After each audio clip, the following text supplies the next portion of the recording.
En hij is voor mij toch een beetje het symbool van de middenstand ondernemer, de positieve ondernemer, zeg maar, die door alles heen toch blijft kijken naar de toekomst en dan tot zo'n resultaat komt. En dat is heel mooi. Complimenten en lokwenschen voor Jan de Boer en zijn vrouw. Hij is tegen Grutsk op zijn nijwinkel op het Raadhuisplein. Dan kom je hier op presentatie eigenlijk de mensen beloos. Dat is de bedoeling dat dit voor thema-artikelen wordt. Dan hebben we aan deze kant de feestartikelen. De Friese artikelen hebben we hier dan aan deze kant. En dat is daar proberen we uit te breiden. Ben je Grutsk? Ja, best wel. We hebben meer strijd hier langer zitten dan dat de bedoeling weer. En dat betekent ook dat het financieel natuurlijk zijn nodige invloed erop had.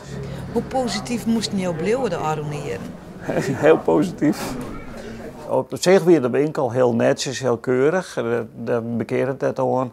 Alleen het is op een gegeven moment erin te toelopen, rint we waarom. En met name toen Dirk van den Broek voor het gongen is. Dat scheelt dus nog een hele hoop klanten. Ja, dankjewel hè. Ja, dank je. Mensen vinden het mooi voor je. Ja, wat dat betreft een hele goede binnen maar de klanten. Maar dan komt ik toch eens instelling, denk ik wel eens. Ik denk, we al van alles meemaken, overval, inbraken. Maar we proberen positief dat weer in te draaien en dat weet ik maar mensen.